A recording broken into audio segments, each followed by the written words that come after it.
Jadi Surakarta itu nama ibu kota kerajaan Mataram yang dulu awalnya dari Mojopahit. Mungkin sudah mengenal Mojopahit.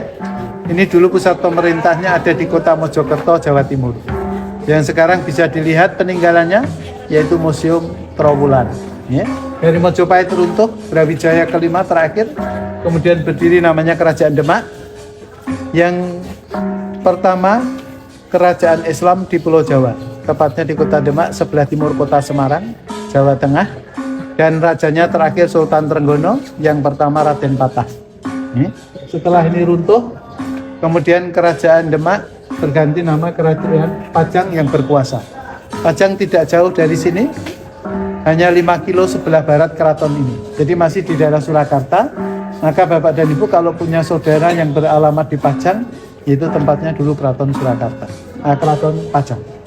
Ini rajanya yang terakhir yang bernama, yang terkenal yaitu Sultan Hadiwijoyo atau yang dikenal dengan nama Joko Tingkir. Joko Tingkir, bukan Jokowi ya Pak. Jokowi itu yang sekarang. Ini setelah runtuh, kemudian kerajaannya berganti nama Mataram. Jadi Mataram ini ibu kota negaranya termasuk adalah Surakarta, ini adalah ibu kota negara Mataram. Tetapi pertama kali dulu berada di kota gede Yogyakarta yang sekarang terkenal kerajinan peraknya. Dari kota gede pindah ke Pleret, masih di daerah Bantul. Dari Pleret pindah lagi ke tempat namanya Kartosuro. Kalau Bapak Ibu dari arah barat, Semarang, Jogja, sebelum masuk Solo adalah Kartosuro, atau kalau keluar tol itu adalah Kartosuro. Kemudian tahun 1745 Pakubono II ini meninggalkan Kartosuro menuju ke tempat yang sekarang kita berdiri ini, namanya Desa Solo. Setelah keraton ini berdiri, nama Solo tadi diganti menjadi Surakarta. Maka di sini ada dua nama, Solo dan Surakarta. Solo adalah nama desanya, Surakarta adalah nama ibu kota kerajaan. Sekaligus dipakai nama resmi yang sekarang ini adalah kota Surakarta. Jadi yang betul kota Surakarta bukan kota Solo. Wali kota Surakarta bukan wali kota Solo. Jadi rajanya yang pertama di sini Pakubono II. Ini yang memindahkan. Wafat digantikan putranya bergelar Pakubono III. Ketika Pakubono III bertahta di kerajaan Mataram ini, pecah namanya Perjanjian Giyanti. Kalau Bapak dan Ibu ingat di Mataram, Perjanjian Giyanti isinya Pakubono III ini membagi Mataram menjadi dua. Yang sebelah barat diberikan kepada pamannya yang bernama Pangeran Mangkubumi, kelak bergelar Hamengkubuwono ke-1, keratonnya Yogyakarta, yang masih berdiri juga sampai sekarang. Maka tadi saya menyebut di sana adalah saudara mudanya Keraton Surakarta karena baru pecah zamannya Pakubono III. Maka Keraton Surakarta ini lebih tua daripada Yogyakarta.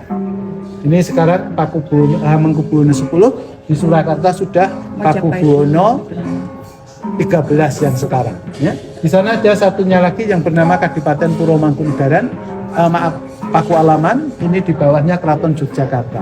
Ini kadipatennya.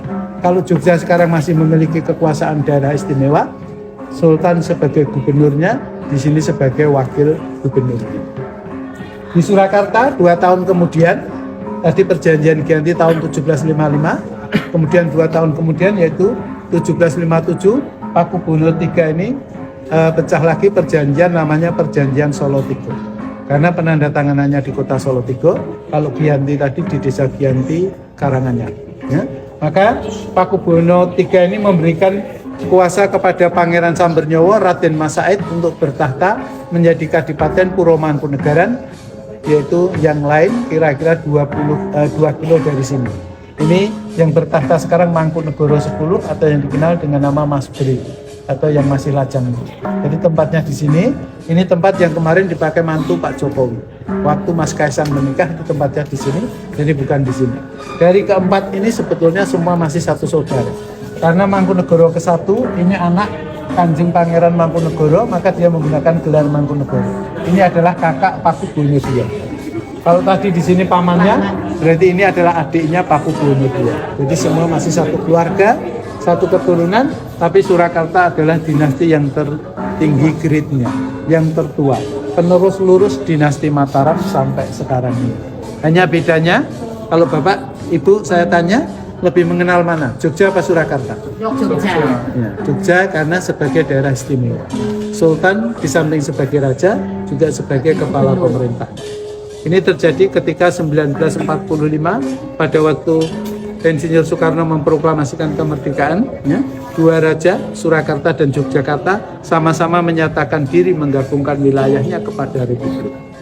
Maka bagian Mataram menjadi bagian dari Republik, diapresiasi oleh Insinyur Soekarno karena telah menyatukan wilayahnya kepada Republik.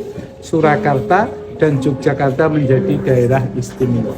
Daerah istimewa Surakarta atau DIS, baru kemudian daerah istimewa Yogyakarta atau DIY. Tetapi untuk Surakarta hanya berlangsung kurang lebih 3 tahun saja, hampir 3 tahun.